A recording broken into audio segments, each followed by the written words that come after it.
पंडित अनिल मिश्र, राष्ट्रीय कल्चर से।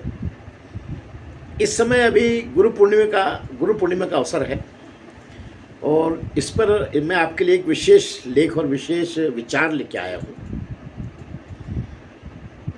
जैसा कि अभी वर्तमान में हम चारों तरफ जो हमारा माइंड ऑब्जर्वेशन है ये बताता है कि इस समय आम लोगों में अंधेरे से उजाले में जाने की प्रवृत्ति बहुत ज़्यादा है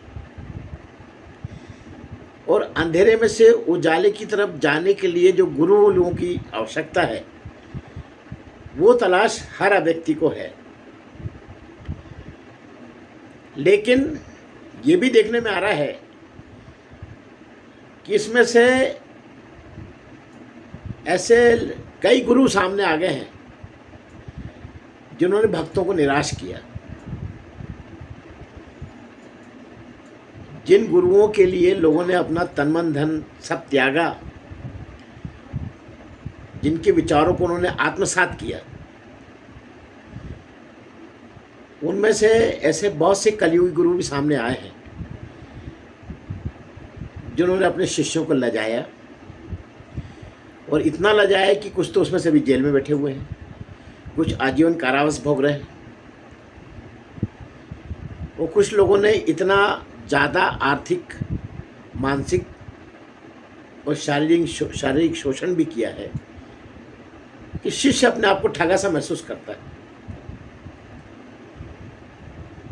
और शिष्य को खुद समझ में नहीं आ रहा कि मैं ऐसा कैसा गुरु ढूंढूं जो मैं चाहता हूं वो उस टारगेट को के तरफ मेरे को लेके जाए। तो अब यहाँ से अपन शुरू करते हैं गुरु पूर्णिमा के इस भूमिका के साथ कि गुरु पूर्णिमा 20 तारीख की शाम को 6 बजे से प्रारंभ हो रही है और दूसरे दिन शाम के संध्या काल तक ये गुरु पूर्णिमा चलेगी। और हम लोग चूंकि उदय तिथि को मानते हैं इसलिए 21 तारीख को गुरु पूर्णिमा का पर्व मनाया जाएगा। और गुरु पूर्णिमा के पर्व को हर व्यक्ति मनाता है।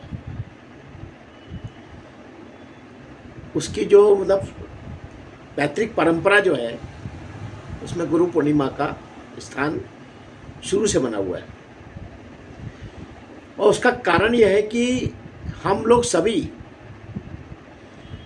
जितने भी मानव हैं किसी न किसी गुरु की संतान ही माने जाते हैं और इसलिए हम लोगों के जो गोत्र बनते हैं उस गोत्र में ऋषि का नाम आता है जिस ऋषि से हम लोग के पूर्वज दीक्षित हुए थे। जैसे मैं अनिल मिश्रा हूँ, मैं शांडिल गोत्री हूँ, मतलब शांडिल ऋषि से हम लोग दीक्षित हुए थे किसी ज़माने में। कोई कात्यायन गोत्र से होते हैं, कोई भारद्वाज गोत्र से होते हैं, कोई कश्यप गोत्र से होते हैं। जैसे अलग अलग ऋषि जिनसे दीक्षित हुए थे हमारे पितृ लोग, पूर्वज लोग, उसी परंपरा को हम लोग आगे लेके चलते हैं। लेकिन देश काल परिस्थिति के हिसाब से हमारी की ज्ञान पिपासा बढ़ती गई और जो जिस क्षेत्र में था उस क्षेत्र से उसकी जो अंदर क्यूरियोसिटी उस प्रकार के ज्ञान को प्राप्त करने की हुई, जिसके कारण कि गुरुओं की खोज लगातार हम लोग करते रहे। अब मैं यहाँ पे आपको कुछ ऐसे उदाहरण देना चाहता हूँ जिन्होंने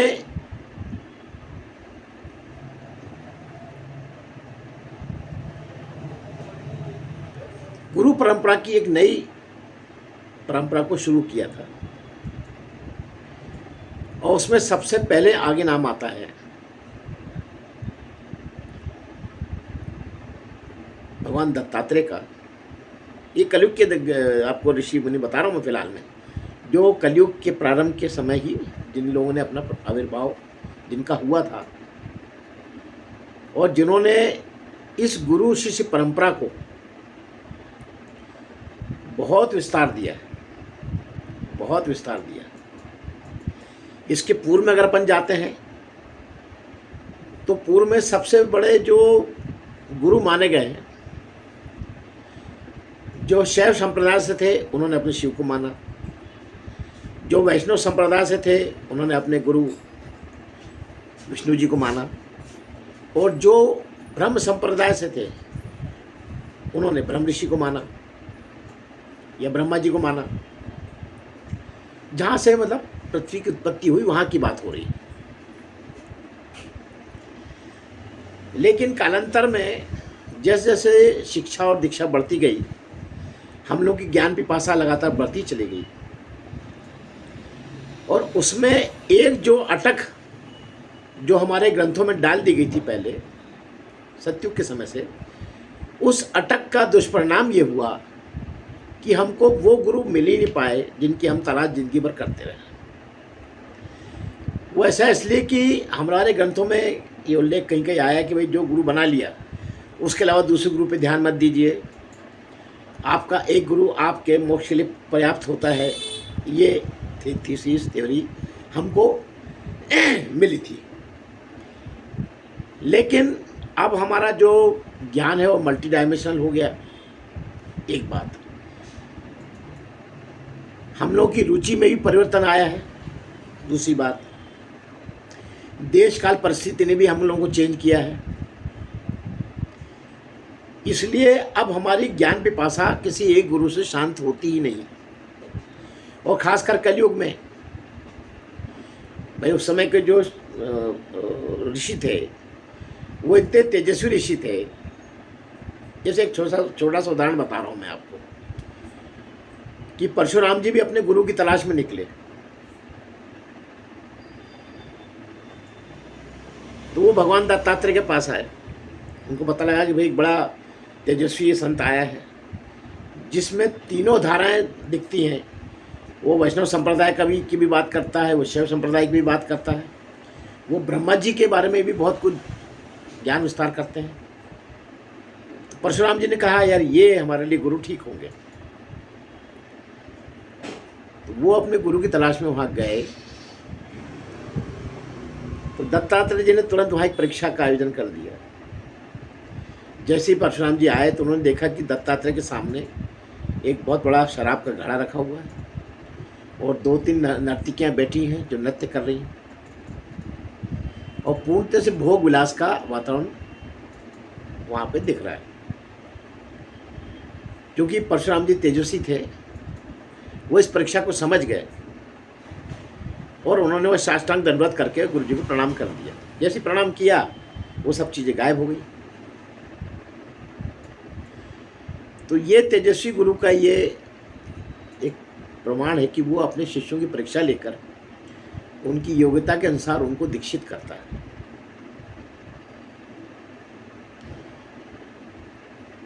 तो अब कलयुग में ये हो गया है कि हमारे पास जो गुरु हमको जो आसानी से उपलब्ध है वो इलेक्ट्रॉनिक मीडिया में है, और वो प्रेरित करते हैं आपको कि हमको गुरु बनाइए।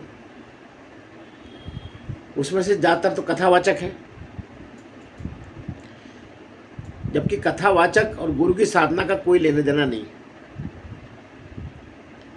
कुछ हैं जो आपको कुछ साधना बताने के लिए तत्पर करते हैं, तो उनकी फीसेस इतनी ज़्यादा हैं, उनके कोर्सेस इतने कठिन हैं, उनके ज्ञान जो हैं इतने होते हैं। वो आपको ज्ञान देते हैं कि आप ये अर्थ काम मोक्ष के लिए अर्थ को छोड़िए, यानी पैसे से मोह छोड़िए आप, और उसी बात के वो आपसे लाखों रुपए ले रहे हैं, खुद बड़ी बड़ी गाड़ियों में घूम रहे हैं, और आपको ये सलाह देते हैं कि आप जो है माया से मोह करना छोड़ दीजिए। तो ऐसे गुरुओं की संख्या वर्तमान में हमको ज़्यादा दिखती, क्योंकि यही पॉपुलर ज़्यादा होते हैं जो इलेक्ट्रॉनिक मीडिया में हैं। उनके पता लगा यूट्यूब पे 50,000 फॉलोअर्स हैं, किसी के 50 लाख फॉलोअर हैं, यहाँ पे भी यहाँ तक हुआ है। तो ये हमारे लिए बड़ा कठिन विषय है कि हम गुरु का चयन कैसे करें।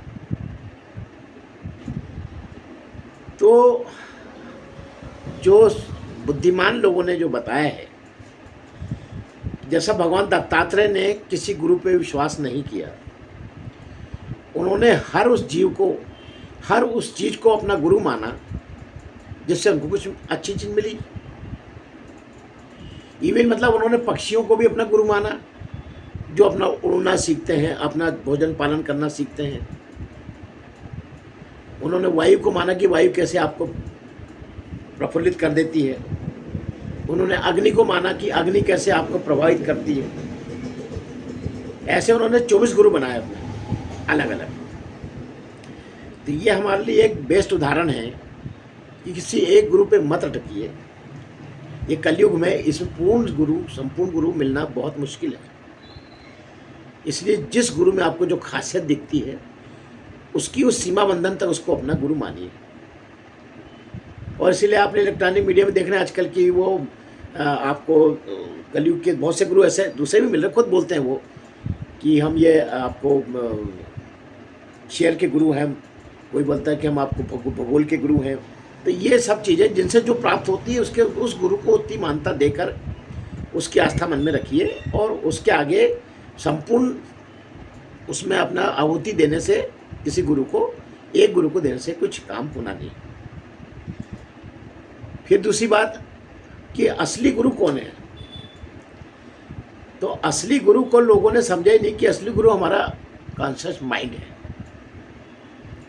हमारे घर में अंदर जो सात्विक गुण हैं वही हमारे गुरु हैं। उस सात्विक गुण को अगर हम बढ़ाएंगे तो हमारे अंदर गुरु तत्व बढ़ेगा। और सात्विक गुण को अगर दबाया और तामसिक गुण और रासिक गुण बढ़ाया तो गुरु तो मिलेंगे, लेकिन वही मिलेंगे जो उसके जो अधिराष्ट्र है। आप समझ रहे बात को। रजोगुण का मतलब क्या है? लग्जरी। तो लग्जरी कैसे लाना? तो आप जाओगे भी इनकम टैक्स वकील के पास और इनके पास कि कैसे हम सृजन करें, कैसे कमाएं, कैसे टैक्स की चोरी करें, ये मिलेगा आपको। उसमें सृजन तो हो जाएगा। तो ये फर्क है। तमोगुण की अगर आपने पकड़ लिया कोई गुरु तो वो आपको जो है दुनिया भर की नेतागिरी सिखला देगा, आपका सम्मान समाज में बढ़ाने के तरीके बता देगा, हथकंडे बता देगा।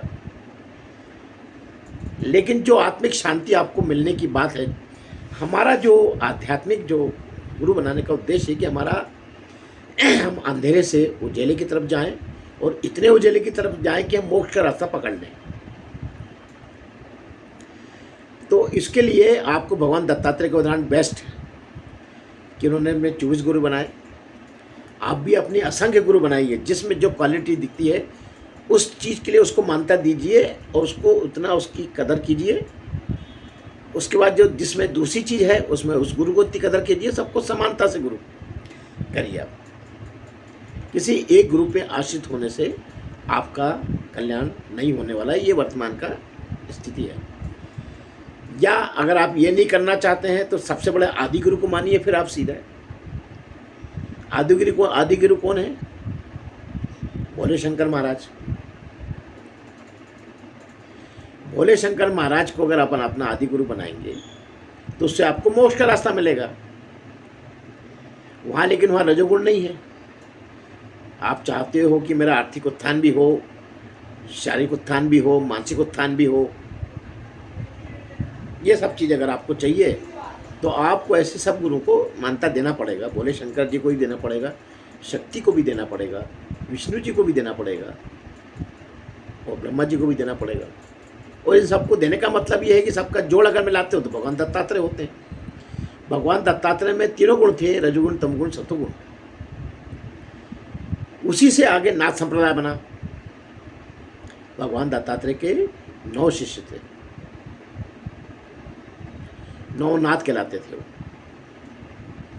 बाबा मसेंद्रनाथ, बाबा गोरक्षनाथ, बाबा ज्ञानीनाथ, बाबा चरपटनाथ, बाबा येवरनाथ, बाबा चौरंगीनाथ, बाबा भरतरी, बाबा गोगा, बाबा जलंधरनाथ और कहीं कहीं राजा बाबा कृष्णनाथ को ही माना जाता है। तो ये इनके प्रमुख जो 9 नाथ थे ये थे, जिनसे 84 सिद्ध गुरु निकले। इन 84 सिद्ध गुरुओं ने और पूरे नाथ संप्रदाय ने पूरा अखंड भारत को कवर किया था और जगह जगह जाकर उन्होंने लोगों को दीक्षित किया और ये बताया कि काम, क्रोध, लोभ, मद, मोह जो कि आपको विरासत में मिला है उसको सम्मिलित करके कैसे आप मोक्ष के रास्ते पे बढ़ेंगे, प्रगति के रास्ते पे बढ़ेंगे। तो इन सब चीज़ों के लिए आपको इन सब गुरुओं का अध्ययन करना पड़ेगा, और इसको अध्ययन करने के लिए एक आदि गुरु के पहले आपको कृपा पात्र होना बनना जरूरी है। जैसे मैं अपना उदाहरण बताता हूँ कि मैं अब हम अमरनाथ जी गया था और अपने यहाँ के जो स्थानीय गुरु को लेके गए थे, उसको हम मधुमा साहब कहते थे, वो शक्ति को उपासक थे। वो उन गुरुओं ने प्रेरणा दी हमको, शक्ति के उपासक जो गुरु थे मधुमा साहब, कि ये जो अमरनाथ जी हैं ये हमारे सबसे गुरु, बड़े गुरु, सुप्रीम गुरु यही है।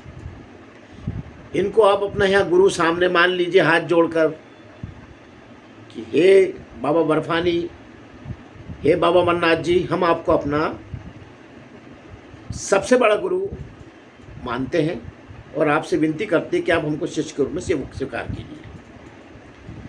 और साहब मैंने वहीं बैठकर जो टूटी फूटी अपने से आती थी वो प्रार्थना की, और उनको जो अपने मन में जो चीज़ थी वो समर्पित की कि भाई मैं आपके संरक्षण में अब आध्यात्मिक रास्ते पे बढ़ूंगा, ऐसा मेरा विश्वास है।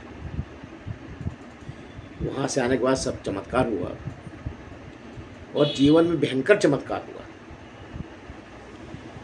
इतना चमत्कार हुआ कि आप देख लीजिए कि जो मैं अध्यात्म के बारे में कुछ जानता नहीं था, वो जानकारी के लिए रुचि बढ़ गई। उसी टाइप के मेरे पास लिटरेचर आने लगे, उसी प्रकार का मैंने वीडियो देखना चालू कर दिया, यूट्यूब पे सर्च करना चालू कर दिया, गूगल सर्च करना चालू कर दिया। और आज उनके आशीर्वाद से 256वां एपिसोड में बना रहा हूँ, जो टोटल समर्पित है आध्यात्म के लिए और मोक्ष के लिए। और जो हमारे नए बच्चे हैं उनमें आध्यात्मिक जो क्यूरियोसिटी है उसके लिए, उसको शांत करने के लिए, ये मेरा उनका मतलब पहला उनका आशीर्वाद है सदगुरु का। और अगर मैं आपको आशीर्वाद बताऊं अगर, तो उनकी कृपा ऐसी चालू हुई साहब कि यहाँ पर एक अर्धनारीश्वर मंदिर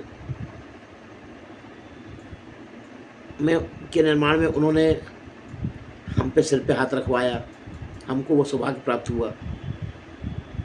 हमारे से 16 सोमवार 16 साल तक करवाए, दोनों मियाँ ने, पति पत्नी ने 16 सोमवार किए, 16 सोमवार 16 साल तक किए, जो कि हमने सोचा भी नहीं था कि हम कर पाएंगे। और इतना बिजी रहते थे, इतना काम था हमारे पास कि फुर्सत नहीं रहती थी। हाँ, लेकिन परीक्षा जरूर होती थी।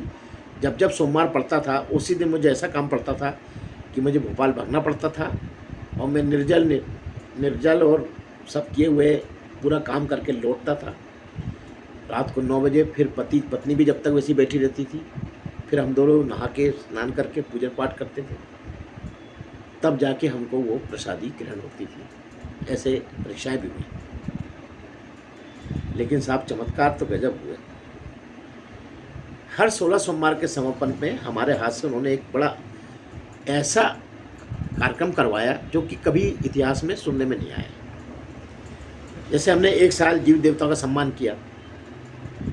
जीवित देवताओं का सम्मान का मतलब ये जो भी 90 साल से ऊपर के जो वृद्ध हैं उनको रिकग्नाइज करना, उनके पैर पखारना, उनको एक रुद्राक्षी माला भेंट करना, एक शाल भेंट करना, उनको गंगा जल का आचमन कराना और उनके मोक्ष की कामना करना। तो इस कार्यक्रम में मुझे बैतूल जिले से, छोटे से शहर में, पूरे ज़िले से 108 लोग मिले, सोचो आप, जिसमें 107 साल की एक वृद्ध दादी भी थी, और कई प्रकार के हमारे मतलब उसमें लोग थे। कुछ ऐसे थे कि जो हमारे मंच पे आ पाए, जिनको हम ले पाए, और जो नहीं आए उन्हें हमने उनके पलंग पे जाकर उनका आचमन किया, और उनको इस प्रकार से पूरा उनका जो हमारा श्रद्धा थी वो सब चरण पखारना सब वहीं उनके घर जाके उनके पलंग पे किया हमने। तो ऐसा भगवान फिर अच्छी प्रेरणा देता है, शुद्ध मन से किया गया काम। और नहीं तो हम ये भी देख रहे हैं कि ऐसे बाबा लोग हैं जो जिनके प्रवचन सुन सुन के भी आदमी कीचड़ में बैठ के सुन रहा है, तब भी कहीं कोई फ़र्क नहीं पड़ रहा। और प्रवचन भी नहीं है, वो सिर्फ जो है आप सुनेंगे तो मैं क्या बोलूँ, किसी के बारे में कोई टिप्पणी करना शोभा नहीं देता। लेकिन ये है कि आपको गुरु तो वही होना चाहिए जो आपको मोक्ष के रास्ते पर ले जाए और आपका आध्यात्मिक उत्थान करे। आपको जो है इस पूरे शरीर के 7 चक्र जागरण करने की विधि बताए, आपके अंदर से जितनी अशुद्धियां हमको निकालने का प्रयास करें और आपके अंदर सत्व का आविर्भाव हो। ये सब चीज़ों के लिए गुरु की आवश्यकता तो पड़ती है, लेकिन खुद अपना भी इच्छा शक्ति प्रबल होना बहुत जरूरी है। तो गुरु पूर्णिमा के अवसर पर मैं आपको कुछ इतिहास की चीज़ें भी बता देता हूँ कि हमारे इतिहास में माना गया है कि 8 चिरंजीवी संत हैं जो हमेशा जीवित रहते हैं। उनको आप अपना गुरु बना सकते हैं, जिसमें पहला नाम आता है भगवान परशुराम का, जो कि मतलब विष्णु के अवतार माने गए। दूसरा नाम आता है वीर बजरंगी का, फिर मार्कंडेय ऋषि, फिर मुनि वेदव्यास, फिर विभीषण, राजा बलि, कृपाचार्य, अश्वत्थामा। इतने लोग ऐसे माने गए हैं जो कि कलयुग की समाप्ति तक जिनको जीवित रहना है और समाज के कल्याण के लिए बहुत काम करना है, इनको तपस्या करके बहुत काम भी करना है, और ये लोग अपने अपने काम में लगे हुए हैं। तो ये समझ लो जीवित गुरु तो अभी ये है अपने पास। इन्हीं के शिष्य जो थे आप देख लो, भगवान परशुराम के शिष्य भीष्म थे, भगवान परशुराम के जो शिष्य थे वही कर्ण भी रहे। तो ऐसे बड़े तेजस्वी गुरु लोग अष्टचिरंजीव संत के रूप में हैं। इसके अलावा जो एक आपके अंदर उस उद्भाव से भी गुरु बनता है, अगर आप जिस संप्रदाय को रिप्रेजेंट करते हैं, जैसे अगर आप कृष्णपंथी अगर हैं तो कृष्ण जी के गुरु कौन थे? गुरु संदीपन महाराज। गुरु संदीपन महाराज कौन थे? शाक्त ऋषि थे। यानी 4 प्रकार के ऋषि मोटे तौर पर माने गए हैं। एक तो शिव जी के सप्तऋषि जो उनकी सेवा में संलग्न थे, विष्णु जी के सनत कुमार शौनकादिक ऋषि, ब्रह्मा जी के ब्रह्म ऋषि, और देवी के जो भक्त थे वो शाक्त ऋषि कहलाए। तो शाक्त ऋषि में जो उल्लेख आता है, मार्कंडेय ऋषि का आता है, मातंग मुनि ऋषि का आता है, जिनकी शिष्या शबरी थी, जिनकी अखंड ज्योत के दर्शन रामचंद्र जी और लक्ष्मण जी को करा के फिर उनको ऋषिमुख पर्वत कर भेजा था शबरी ने झूठी करके ला के। और कात्यायन ऋषि की यहाँ उत्पन्न हुई। फिर उनके शिष्य हुए गुरु संदीपन महाराज।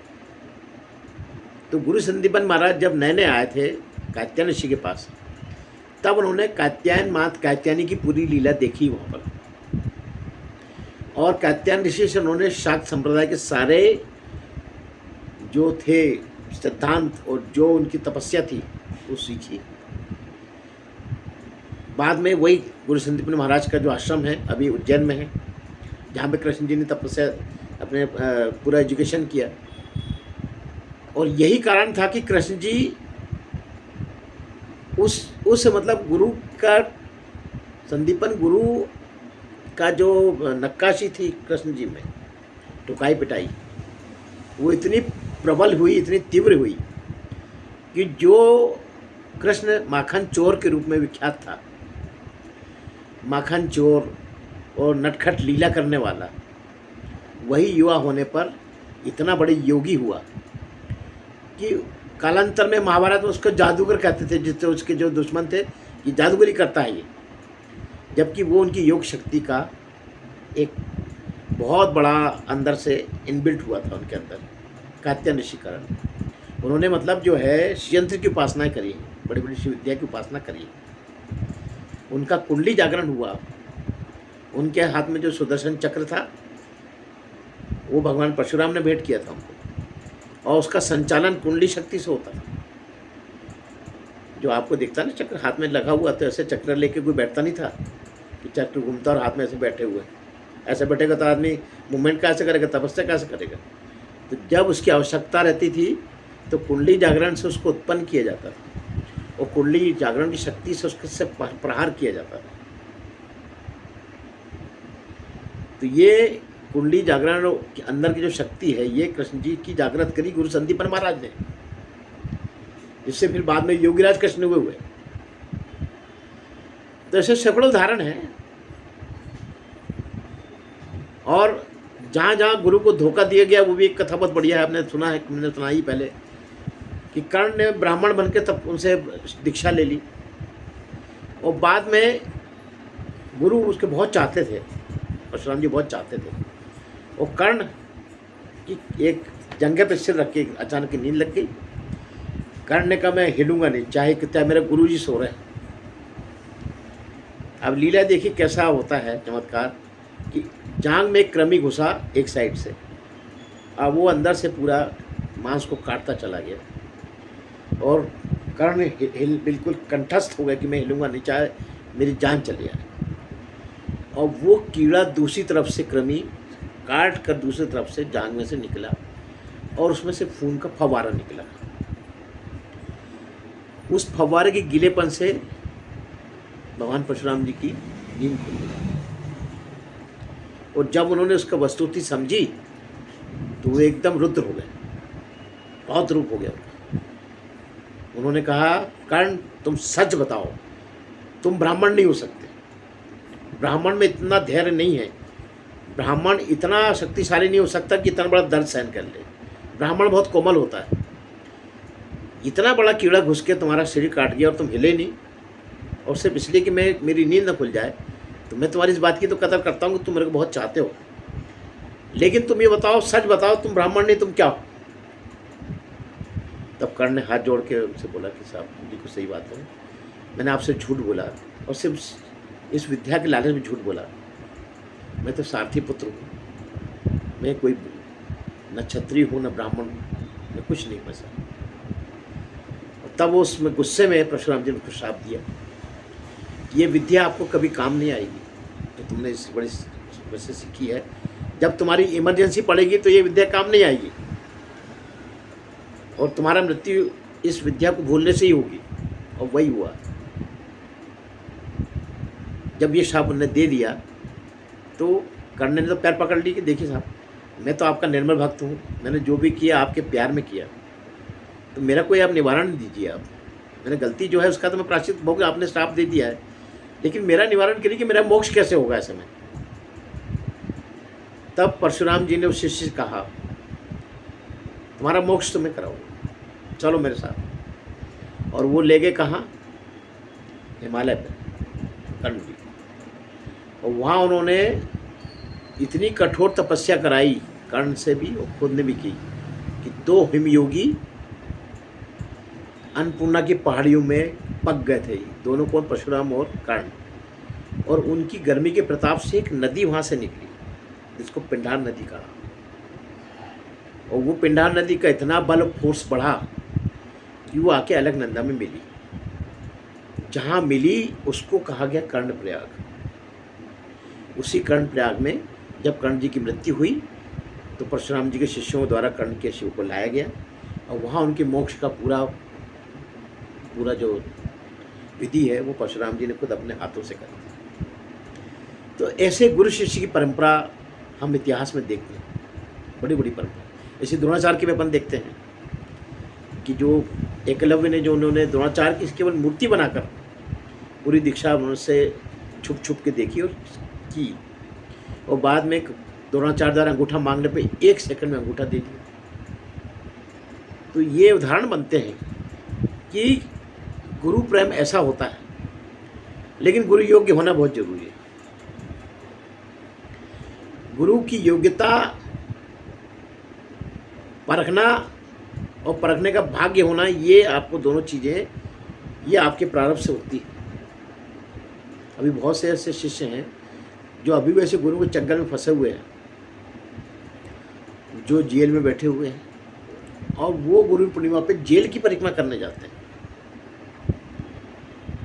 तो ये उदाहरण है कि शिष्य तो निर्मल है, वो तो अपना काम कर रहा है, उसको तो जो भगवान को देना दे गई, लेकिन उन गुरुओं का क्या हुआ, उनका क्या प्रारब्ध है और क्या अंत होना है। प्रारब्ध तो यही था शुरू में कि भाई आप अच्छा काम करेंगे, और अच्छा काम करते करते आप कम बिगड़ गए, किसी को पता नहीं लगा। शिष्य तो बेचारा निर्मल है। तो मेरे अभी भी उदाहरण ऐसा देखने में आ रहा है। इसलिए निर्मल शिष्यों के लिए ये सलाह मेरे अनुभव से यही होती है कि इस कलयुग में किसी गुरु पे आपको एकदम भरोसा ना करना चाहिए, ना हो सकता है, और लुभावनी बातों से तो बिल्कुल नहीं होना चाहिए। सबसे बढ़िया है कि आप गुरु ऐसे निर्मल लोगों को बनाओ, जैसे हमने अमरनाथ जी को बनाया। आप अपने आराध्य को अपना गुरु बनाओ, और गुरु पूर्णिमा के दिन बाकायदा उनको गुरु दक्षिणा समर्पित करो, हाथ जोड़ के, जो पान फूल है। उसके बाद आप चमत्कार खुद देख लीजिए। जो गुरु आप जो साक्षात गुरुओं के पास जाके जो चीज़ नहीं प्राप्त कर सकते हैं, वो इन गुरुओं से जो छुपे हुए हैं, इनसे अपने आप प्राप्त होगी आपको। आप क्या जो सुबह बोलते हैं ब्रह्म मुहूर्त में उठिए, इसलिए बोलते हैं 3 बजे का समय ऐसा रहता है जब जितने भी जो तेजस्वी गुरु हैं, जो हिमालय से उतरकर अपने नए शिष्यों की खोज में निकलते हैं, 3 से 4 का टाइम ऐसा है, उसमें जो व्यक्ति तपस्या करते हैं उनको दिखता है, उसका आकलन करते हैं कि ये क्या हमारे शिष्य बनने लायक है, और अपने आप आपको अपना शिष्य बना लेते हैं। उनको अच्छे शिष्यों की तलाश रहती है, हर गुरु को अच्छे शिष्यों की तलाश रहती है। ये जो अभी के जो गुरु हैं, ये तो खुद शिष्यों के घर पहुंच रहे हैं, और नेट के थ्रू और इसके थ्रू और उसके थ्रू, और आपको प्रभावित करके जबरन आपको गुरु दक्षिणा करवा रहे हैं। इससे आपको कुछ मोक्ष नहीं मिल रहा है, मेरा मानना यह है। इसलिए आप जो है अच्छा गुरु बनाइए। और जो मैंने 3 धाराएं बताई, 4 धाराएं, तो ब्रह्म जी के ब्रह्मा जी के ब्रह्म ऋषि हैं, उनकी लिस्ट अपने पास है, जिसमें आपकी श्रद्धा वो बना लीजिए। विष्णु जी के पास शौनकादिक ऋषि है, कणाद ऋषि है, कण्व है, बड़े तेजस्वी ऋषि हैं, उनको बना लीजिए। या आप जो है शाक्त ऋषि हैं, तो उसमें आपको नाम बताया वो कर सकते हैं आप। शिव जी के सप्त ऋषि हैं, वो कर सकते हैं आप। या इसके अलावा भी अगर आप चाहें तो बहुत से ऐसे बड़े चमत्कारी महापुरुष आए हैं जिनको अपना आप गुरु बना सकते हैं। रामकृष्ण परमहंस हुए, विवेकानंद जी हुए, जिनसे भी आपको कुछ ज्ञान प्राप्त हो, उनको पर्टिकुलर सब्जेक्ट के लिए उनको अपना गुरु बनाइए। सब सब्जेक्ट के लिए उनको मत मानिए कि जब सब चीज़ के एक्सपर्ट गुरु होंगे। हर गुरु एक चीज़ का एक्सपर्ट होता है। और इसका सबसे बढ़िया मैं आपको जो उदाहरण बताता हूँ कि अगर आपको खुद वाच करना है कि आपको कौन से गुरु आपको सूट होंगे, तो मैं आपको बड़ी प्रैक्टिकल बात बता रहा हूँ। आप शांति कुंज हरिद्वार चले जाइए, वहाँ के जो प्रबंधक लोग हैं, वहाँ के जो संत लोग हैं, वहाँ सप्तऋषि का मंदिर बना हुआ है। अगर आप में यज्ञ की प्रवृत्ति है तो आपको याज्ञवल्क्य ऋषि के क्षेत्र में वो ले जाएंगे और वहाँ की पूरी स्टडी कराएंगे, उनकी सब प्रैक्टिकल करवाएंगे आपसे। अगर आप जो है वाल्मीकि ऋषि के से प्रभावित हैं लिखने पढ़ने से, तो आपको लेखन कैसा होना ये बताएंगे, बड़े बड़े ग्रंथ कैसे लिखे गए वो बताएंगे। उस प्रकार की सब 7 ऋषि के सब्जेक्ट की लाइनें वहाँ पर हैं। अगर आप तपस्या करना चाहते हैं तो भृगु जैसी तपस्या करिए, विश्वामित्र जैसी तपस्या करिए, विशिष्ट मुनि जैसी तपस्या करिए। अगर आप वैज्ञानिक हैं तो उसमें वैज्ञानिक वाले ऋषि भी वहाँ पर हैं, उनकी भी वहाँ पे लाइन है कि आप चाहे तो मतलब कणाद ऋषि जैसे परमाणु सिद्धांत पे काम करिए। आप आर्यभट्ट जैसे जो है वायु विज्ञान पे काम करिए। ऐसे बहुत से ऋषि हैं, तो सब ऋषियों की लाइन वहाँ पर मौजूद है। और आपका जिस लाइन में इंटरेस्ट है, आपके बच्चे का जिस लाइन में इंटरेस्ट हो, आपका तो जो हो गया सो हो गया, तो अपने बच्चों को इस प्रकार से आप अपना उस लाइन में भेजकर उनका आध्यात्मिक प्रतिभा अत्यंत ऊंची कर सकते हैं आप। तो शांति किशोर दयाल जो है, शांति कुंज हरिद्वार, ये याद रखना आप। अगर आध्यात्मिक आपको कुछ सीखना है, समझना है, इससे बढ़िया प्रैक्टिकल कार्यशाला आपको कहीं नहीं मिलेगी। ये मेरा प्रैक्टिकल अनुभव है, मैंने सब जाके देखा है वहाँ पर सुबह 4 बजे से सब लाइनों पे काम होता है। सप्तऋषि की 7 लाइन है, तो आपको जिस लाइन में आपको इंटरेस्ट है उस लाइन में आप उस सब्जेक्ट के हॉल बने उसमें जाइए। वहाँ पे उसी प्रकार के उनके गुरु लोग हैं, वो आपको सिखाएंगे, बताएंगे और उसी विधि विधान से आपको आगे बढ़ाएंगे। तो आत्मिक उत्थान जो है ये ख्याल रखिए कि कर्म करने से, मेहनत करने से होता है। कोई गुरु आपको कुछ दे नहीं सकता। आप सोचो कि वो मैं बेलपत्री उल्टी रख दूंगा तो मेरा बच्चा पास हो जाएगा, या शहद में लगा के रख दूंगा तो मेरा ये लाभ हो जाएगा, ऐसा नहीं है। ये सब कुछ जो है गुरु कृपा होती है, लेकिन उसकी एक सीमा है, इससे अधिक नहीं है। उसके बाद अपना कर्म है और अपने अंदर के जो सद्भाव हैं वो कितने हैं। जैसे कहावत है, एक लोटा जल दिल में हजारों छल, तो क्या करेगा जल। ऐसे कई सिद्धांत हैं। मतलब आपको सबसे पहले गुरुओं से आपको सीखना पड़ेगा कि अंदर से हम अपनी बुराइयां कैसे निकालें, हम निर्मल कैसे हों। जब ये आप निर्मलता सीख लेंगे तब आप आध्यात्मिक लाइन में आगे बढ़ सकते हैं। मैंने पहले भी आपको समझाया है कि अंदर निर्मलता का आना शुरू होने का मतलब गायत्री का आविर्भाव आपके अंदर शुरू हो गया है। और गायत्री का आविर्भाव अगर अंदर नहीं हुआ है तो आप कितनी पूजन पाठ कर लो, कितने बड़े बड़े अनुष्ठान कर लो, गायत्री का आविर्भाव नहीं हुआ है तो आप आध्यात्मिक लाइन में एक सीढ़ी भी नहीं चढ़ सकते। कर लो अनुष्ठान, लेकिन यही देखते रहोगे कि मेरे अनुष्ठान में कितने लोग बैठे हैं और कौन कौन से प्रतिष्ठित लोग आए हैं, मेरी इसमें कितनी इज्जत बढ़ी। बस यहाँ पर आपका ख़त्म हो जाएगा हिसाब किताब। और उनकी जो जितने लोगों को आपने बुलाया है उनकी सेवा में आप चाय पानी में लगे रहेंगे। उधर जो ग्रंथ चल रहा है उसको न सुनोगे आप, न समझोगे। वो यज्ञ चल रहा है ना, उसमें आपका ध्यान रहेगा। आपका ध्यान सिर्फ इस चीज़ में रहेगा कि मेरा क्राउड कितना है और उस क्राउड में मेरा इज्जत कितनी बड़ी है, इसी में आप समाप्त हो जाएंगे। तो आप मेरे ख्याल से मेरी मूल बात समझ गए होंगे कि गुरु पूर्णिमा का अवसर बहुत बड़ा है। इस गुरु पूर्णिमा को सिर्फ एक 7 ऋषि बनाकर हल्दी कुंकू चढ़ाने से और पूरन पूरी बना के खा लेने से इसका पूर्णता नहीं होती है। पूर्णता यही होती है कि गुरु को आत्मसात करिए, अच्छे गुरु बनाइए। और दत्तात्रेय से 24 गुरु बनाइए आप, उन्होंने 24 बनाया, आप 44 बनाइए, 400 गुरु बनाइए। वो थोड़ा कलयुग कम था, अब कलयुग ज़्यादा है, तो आपको हर छोटे छोटे सब्जेक्ट के अलग गुरु मिलेंगे। तो इसी सद्भावना के साथ मैं पंडित अनिल मिश्र आपसे बस यही निवेदन करता हूँ कि जो अपनी जो अच्छी बातें हम लोग बात कर रहे हैं, अगर आपको पसंद आ रही हो तो ये बात को प्रचार प्रसारित करने के लिए इस वीडियो को आप ज़्यादा से ज़्यादा व्हाट्सएप ग्रुप में इसका लिंक डालिए, आपके फेसबुक्स पे डालिए, इसके ऊपर से कुछ कमेंट बना के डालिए। और जिनको डालें उनको भी लिखिए कि आप भी अपने व्हाट्सएप ग्रुप में प्रसारित करिए, जिससे ये 1 से 100, 100 से 1000, 1000 से 10,000 लोगों में जाए और इस बात को लोगों को समझ में आए कि गलती कहाँ हो रही है, कहाँ हमने गुरु बनाया, कहाँ हमने धोखा खाया। ये नहीं होगा अगर आप ये सब चीज़ें समझ लेंगे जो बोल रहा हूँ मैं। और इससे ज़्यादा फायदा आपका होगा जो गुरु बनाने से आपको जो नुकसान हुआ है, इस प्रकार की लाइन में काम करने से आपको अपने आप इसके 10 गुने फायदे होंगे। और वैसे ही माना गया कि पहला गुरु जो है तो माता होती है जिसने शुरुआत की अपनी, दूसरा गुरु अपन गणेश जी को मानते हैं। इसके बाद जो तीसरे गुरु जो आध्यात्मिक गुरु जो है उनको आप बनाते जाइए जैसे जैसे आपको समझ में आता है, आपकी जैसे जैसे रुचि बढ़ती है।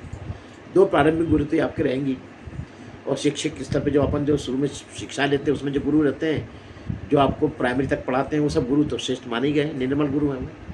इसके बाद जो प्रोफेसर आते हैं उनमें से भी कुछ ऐसे रहते हैं जो आपको बड़ा अभिन्न हमेशा याद रहते हैं। तो ऐसे गुरुओं को अपने जीवन में आत्मसात करिए, उनकी इज्जत करिए, उनको याद करिए गुरु पूर्णिमा पे। उनके आशीर्वाद से आपको भी सही लाइन मिलेगी, ऐसा मेरा विश्वास है। मैं पंडित अनिल मिश्र, राष्ट्रीय कल्चर से। फिर कभी।